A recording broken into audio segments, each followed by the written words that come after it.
বিশিষ্ট professor Subrata Kumar Bag, dean, DRE faculty, professor Binoy Kanta Sil, DREF upper university, doctor Pankaj Kumar Biswas, DSW, doctor Amit Kumar Barman, ISW, and all the provosts, Dr. Anindita Devnath, Dr. Partho Devnath, Dr. Aditya Pratap Acharya, and all of my beloved students.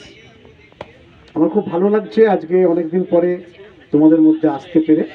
প্রথমে ধন্যবাদ জানাই Amit sir এবং টিমকে আমাকে invite করার জন্য, এবং আজকে উপস্থিত থাকতে পেরে আমার খুব ভালো লাগছে। আমি সকলকে প্রথমে আমার ইউনিভার্সিটির তরফ থেকে সকলকে হ্যাপি নিউ ইয়ার 2025। এই নিউ ইয়ারের প্রাক্কালে তোমরা সকলে ভালো থেকো, এই রেজলিউশন নাও যে আমরা পড়াশোনার সাথে সাথে আদার যে এক্সট্রা কারিকুলার অ্যাক্টিভিটিসগুলো আমরা চালিয়ে যাব। কারণ আমি দেখেছি, অতীতেও দেখেছি, এখনও দেখছি যে আমার ডিআরই ফ্যাকাল্টির স্টুডেন্টদের মধ্যে একটা ক্রিয়েটিভিটি আছে, যে খেলাধুলা এবং কালচারাল মানে পড়াশোনা ছাড়াও। তো এইগুলো তোমরা মেনটেন করো। আমি যখনই কোনো প্রোগ্রাম অমিত বা পার্থ বা অনিন্দিতাকে দিই এনএসএসের পক্ষ থেকে, খুব সুষ্ঠু এবং শৃঙ্খলাবদ্ধ হয়ে সেই অনুষ্ঠানটা কমপ্লিট করে। সেটা এনএসএস ডে হোক বা আমরা ক্লিনলিনেস ড্রাইভ প্রোগ্রাম হোক বা others special camp, regular camp. এবং এই জিনিসগুলোর মধ্যে আমরা রিসেন্টলি দুজনকে একটা ন্যাশনাল এডুকেশন ক্যাম্পে পাঠিয়েছিলাম, রাজা এবং কবিতা গিয়েছিল, এটা হচ্ছে রানীগঞ্জ ইউনিভার্সিটিতে। এই ধরনের কিছু প্রোগ্রাম আরও আসবে ভবিষ্যতে। আমি চাইবো আমার ডিআরই ফ্যাকাল্টির ছেলেদের মধ্যে, ছেলে মেয়েদের মধ্যে যে ক্রিয়েটিভিটি আছে সেটা গিয়ে আমাদের বিশ্ববিদ্যালয়কে রিপ্রেজেন্ট করুক।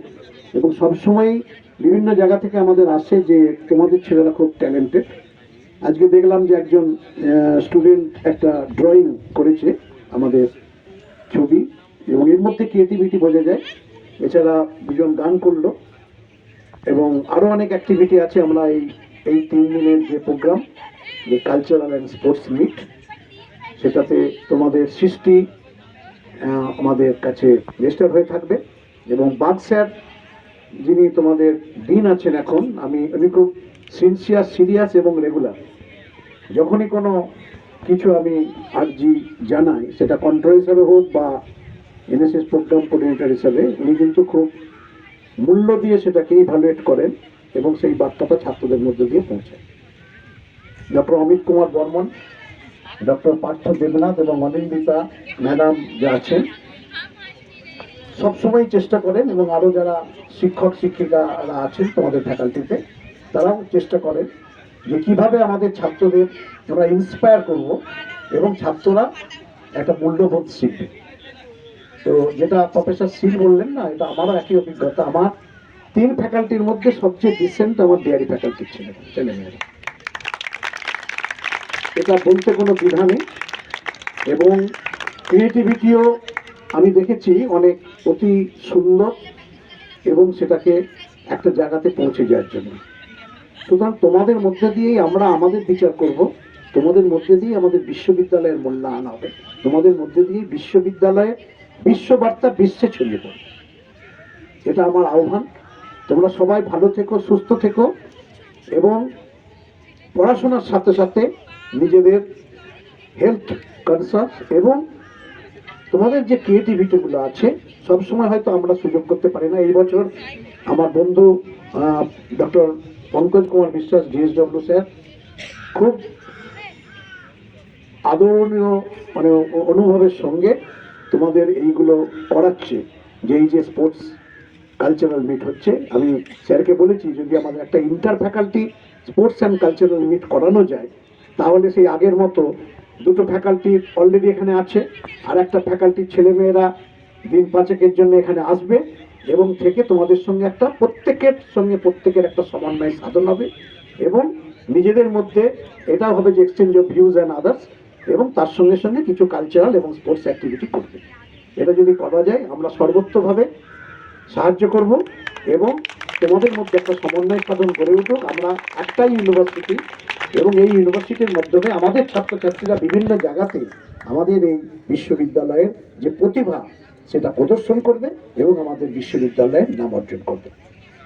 আরও একবার আমি ধন্যবাদ জানাই ডক্টর অমিত কুমার বর্মন এবং তার টিমকে, তোমাদের প্রত্যেককে যারা, কারণ একটা স্পোর্টস কন্ডাক্ট করতে গেলে তার আগে যে কাজ করতে হয় এবং তবে একটা অতীব সুন্দর প্রোগ্রাম অনুষ্ঠিত হয়, তো তার যে কর্মকাণ্ড সেটা তোমরা অনেক দিন থেকে শুরু করেছো, তবে আজকের এই রূপ দিয়েছে। আগামী 3টে দিনও তোমরা খুব নিজেদের মধ্যে সমন্বয় সাধন করে স্পোর্টস, কারণ স্পোর্টসের অনেক ইভেন্টস আছে যেখানে অনেক কিছু হয়, যারা রেফারি থাকবেন, যারা ইভালুয়েটর থাকবেন, তারা খুব যে সিদ্ধান্ত নেবে সেটা আমাদেরকে মানতে হবে এবং ছেলেরাও খুব ডিসেন্সির সঙ্গে সেটা পালন করবে। আরও একবার তোমাদের সকলকে আমার শুভেচ্ছা ভালোবাসা জানিয়ে আমার বক্তব্য শেষ করছি। আল্লাহ হাফেজ।